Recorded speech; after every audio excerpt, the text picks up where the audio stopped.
हिते अवां सां ॿी अहम ख़बर शेयर करे रहिया आहियूं। कोडे जी भरिसां रोलू कुतनि जे हमले में ज़ख़्मी थियल नींगर फौत थी वियो। ॻोठ निहाल ख़ान सोह में रोलू कुतनि नींगर जुनैद अली खे ॾाढे ज़ख़्मी करे हो। नींगर के कोडे जी तालके अस्पताल में वैक्सीन भी कराई वई। नींगर जो वक्त सिर इलाज न थियण सबब नींगर फौत थी वियो। अफ़सोसनाक ख़बर अवां सां शेयर करे रहिया आहियूं। कोडे जी भरिसां रोलू कुतनि जे हमले में ज़ख़्मी थियल नींगर फौत थी वियो। ॻोठ निहाल ख़ान खोस में रोलू कुतनि नींगर जुनैद अली खे ॾाढे ज़ख़्मी कयो हो। नींगर के कोडे जी तालके अस्पताल में वैक्सीन भी कराई वई। नींगर जो वक्त सिर इलाज न थियण सबब नींगर फौत थी वियो। तफ़सील मालूम कंदासीं। असां लाइन ते मौजूद है आवाज़ न्यूज़ रिपोर्टर परवेज़ गोपांग। जी परवेज़, छा तफ़सील आहिनि, आगाह कजो।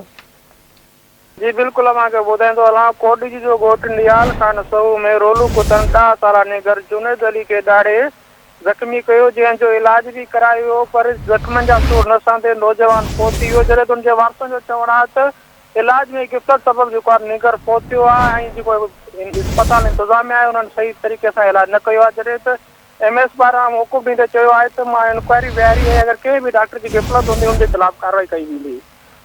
ठीक है परवेज़, हमारी वॾी मेहरबानी अपडेट करण लाइ।